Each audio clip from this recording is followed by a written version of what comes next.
I will be talking about these 9 things during the presentation. I'll spend maybe a minute for each. I don't have to explain each one here, but this is just to guide you an idea of the direction that I'm going to take. So just to step back, whenever we talk about energy, about power, there are originally three major concerns: availability, reliability, and affordability. And in fact, the reason why we had IPIRA was we had, as mentioned earlier by Ricky, until now, we are still the most expensive, okay, or second most expensive. So they were looking at, okay, it's no longer affordable. And then very recently, because of concerns of climate change and the environment, we added sustainability.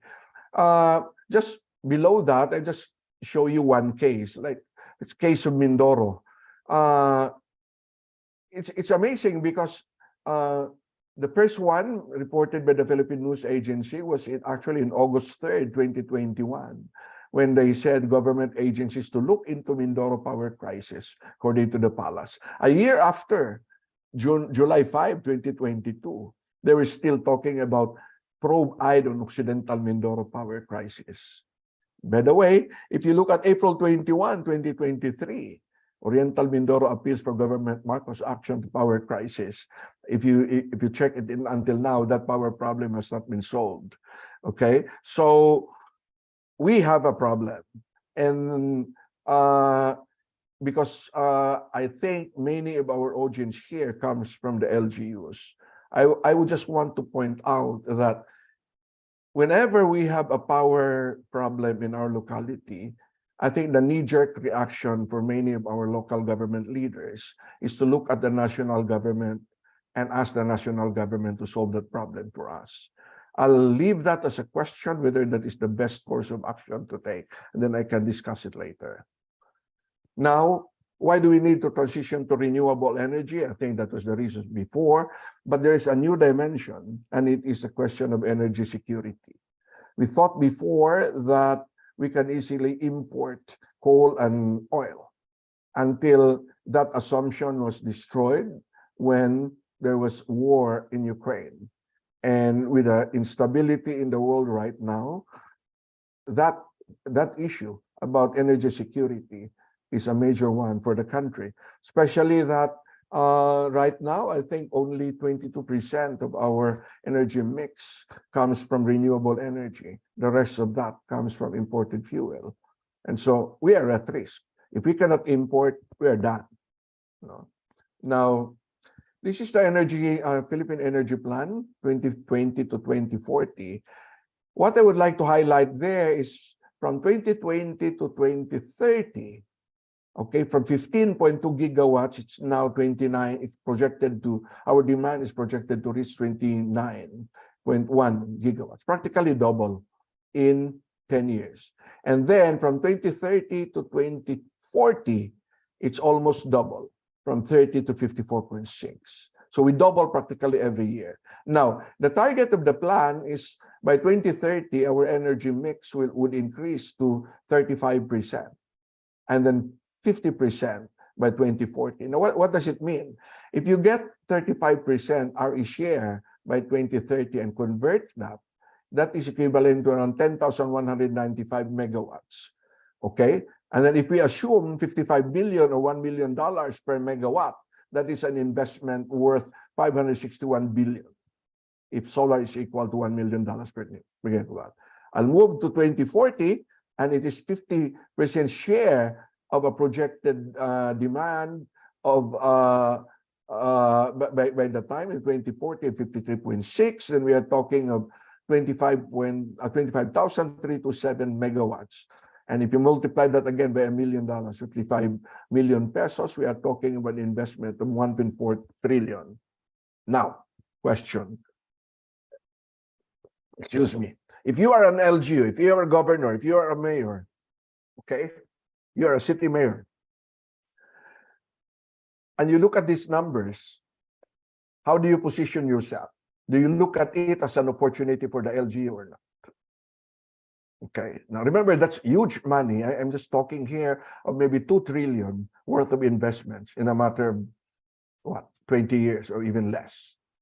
Okay, now, so first, before we go to the response, just very basic, and I think this everybody is very familiar with it, but I just want to emphasize something. This is the traditional electricity industry structure, which is one way from generation, transmission, generation. Whenever we talk about electricity in the country, we are always looking at that. And it is highly centralized. It is biased for large generating power plants. And most of the time, power generation is very location specific. Either because, let's say, if you talk about hydro, okay, you need to be in Angat because, okay, the source of hydroelectric happens to be in Angat. You cannot bring that to, okay, Manila. If you talk about geothermal, for example, it has to be in Tiwi. You cannot move that because there is a specific location.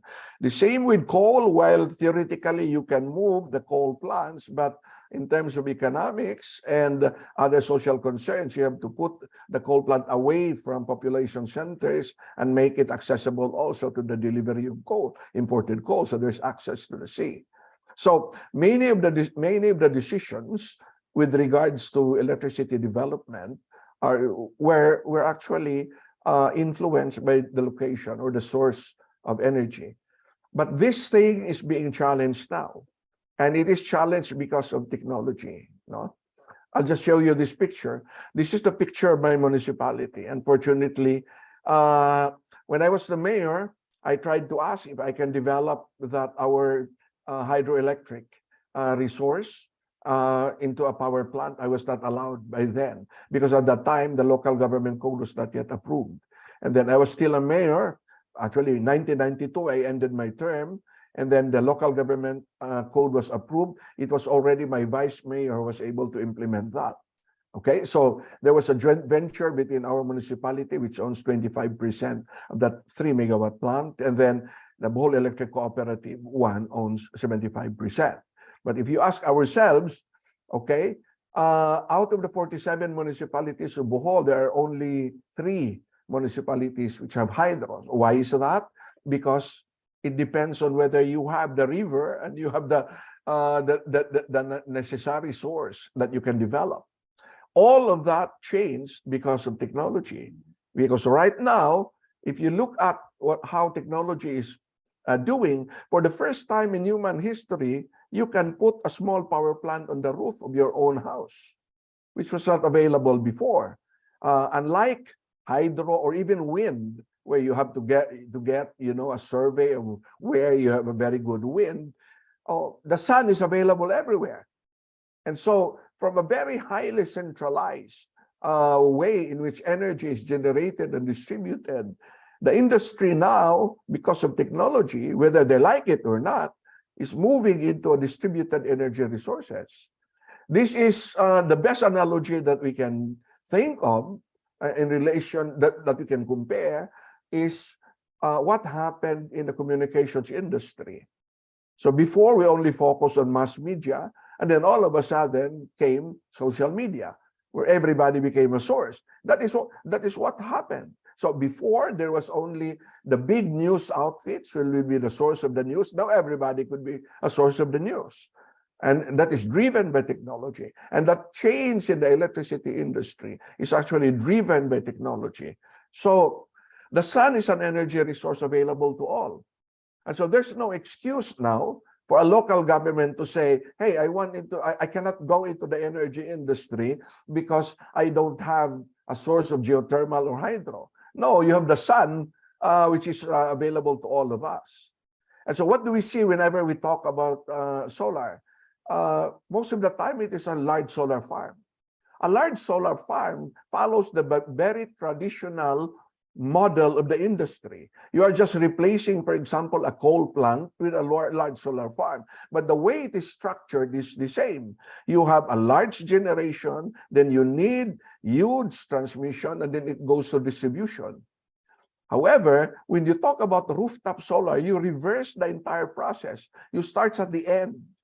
Okay? You start at the house, you generate the power, You supply power directly to the house, and whatever excess, it is fed into the distribution lines. And if it is more than what the local utility would need, it could be fed to the grid and be made available to all others who would need. And so it's a very different model. And because of that change in model, it opens a lot of opportunities. And by the way, just a comment here. By the way, if you go into solar, there is no fuel supply risk. And then the questions now would say, but what happens if, okay, during at night, battery is still very expensive. By the way, just a news, there is the latest microinverter technology is already grid forming, meaning even without battery, even if there is a brownout, no, it can produce power enough for your house. This is done by the top global manufacturer of microinverter. Anyway, okay, here. So one concept now that is being actually floated is like a virtual power plant. A virtual power plant is more reliable, no concentration risk, because if you have a 100 megawatt power plant and you put it in one area, like you put it in Pampanga, and then it rains in Pampanga, it becomes cloudy in Pampanga, then the production of that 100 megawatt power plant goes down at the same time. But if you imagine that you spread that over a very large area into smaller installations, then there is no concentration risk. It is also more efficient because you don't have to transmit that power over long distances. And there's no problem whether the grid can still afford it because you go to the distribution areas immediately. And it is, excuse me, I think it is socially desirable because it democratizes the energy industry. And it is inclusive. Now is the opportunity for small businesses and LGUs to participate in the industry because energy is a very capital intensive. So you talk about hundreds of millions or billions if you put up like a 100 megawatt power plant. But if I look at a virtual power plant, actually I can put a 5 kilowatt power plant on my rooftop. It's the same. Okay, it is just a miniature, very, very small system compared to 100 megawatts, but it provides the same power. Okay, now, so this is the mandate, for example, for the LGUs to go into renewable energy. Government buildings urged to shift to solar energy, and this was provided by the Interagency Efficiency and Conservation Committee led by the DOE. And all government building, government agencies, including government-owned and controlled corporations, state universities, and colleges, and local government units are encouraged to tap solar energy. And they're given 3 years, by the way, to do it, at least 20% of their power consumption. Okay? But if you look at it, if you understand into it, what is the mindset behind it? It still looks at government buildings or local government units as simple consumers of electricity. But I would like to go beyond that and look at the opportunity. So, for me, what is the strategic positioning of LGUs in the energy industry? There are 3 positioning that I can think of. One is an LGU, a mayor or a governor, a city mayor or a governor, they would say, okay, I am an LGU, I am a political entity, I am just a consumer of renewable energy. So what I can do to comply would be to install solar PV system on our buildings, primarily for self-consumption. And my objective is to comply with government mandates and to reduce, of course, our electricity expenses. Now, if I want to so that I can serve my other constituents, I can consolidate demand for the barangays, for example, to make private sector participation attractive. I'll use my province as an example. There are 1,209 barangays in Bohol.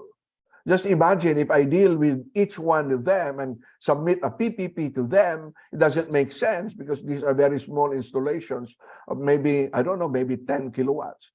But if the provincial government would come in and consolidate that, okay, that 1,209, if they would install 10 kilowatt each, okay, that would be around 12 megawatts. That would be very attractive already. Okay? Now, the second option is for the LGU as a promoter of renewable energy. Natingin ko dito, parang mas papugi lang to eh. Okay, the LGU undertakes a green energy program, for example, to encourage local businesses and constituents to shift to renewable energy, and they can even give tax incentives and support program participants.